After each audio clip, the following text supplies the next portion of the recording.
தற்போதைய அண்மை செய்தியை பார்த்துக் கொண்டிருக்கிறோம்.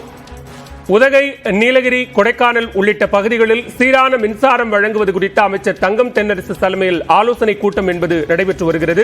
இத்தொடர்பான கூடுதல் விவரங்களோடு இணைகிறார் சிறப்பு செய்தியாளர் அபினேஷ். விவரங்களை பதிவு செய்யலாம். கூட்டத்தில் ஆலோசிக்கப்படும் முக்கிய பொருள்கள் என்ன?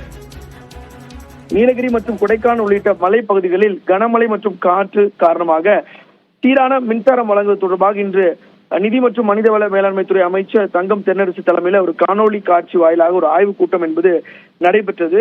குறிப்பாக இந்த மலைப்பகுதிகளில் தொடர்ந்து கடந்த 10 நாட்களுக்கு மேலாக கனமழை பெய்ததன் காரணமாக பல்வேறு இடர்பாடுகள் வந்த நிலையில பொதுமக்கள் மின்தடை சம்பந்தமான புகார்களை 24 மணி நேரமும் 9497 9497 என்கிற அலைபேசி எண் வாயிலாக மற்றும் சம்பந்தப்பட்ட மின் பகிர்மான வட்டங்கள் மூலமாகவும் தொடர்ந்து மின்தடை நீக்க மையம் வழியாகவும் தெரிவிக்குமாறு தெரிவிக்கப்பட்டிருக்கிறது.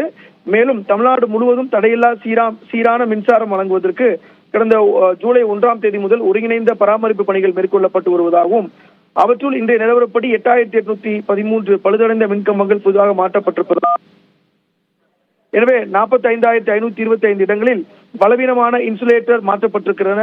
10,000க்கும் மேற்பட்ட இடங்களில் மின் கம்ப தாங்கு கம்பிகள் புதுப்பிக்கப்பட்டிருப்பதாகவும், எனவே தமிழகம் முழுவதும் குறிப்பாக இந்த மலைப்பகுதிகளில் சீரான மின்சாரம் வழங்குவதற்கான அனைத்து நடவடிக்கைகளும் எடுக்கப்பட்டிருப்பதாக அமைச்சர் தங்கம் தென்னரசு குறிப்பிட்டிருக்கிறார். பாலவே,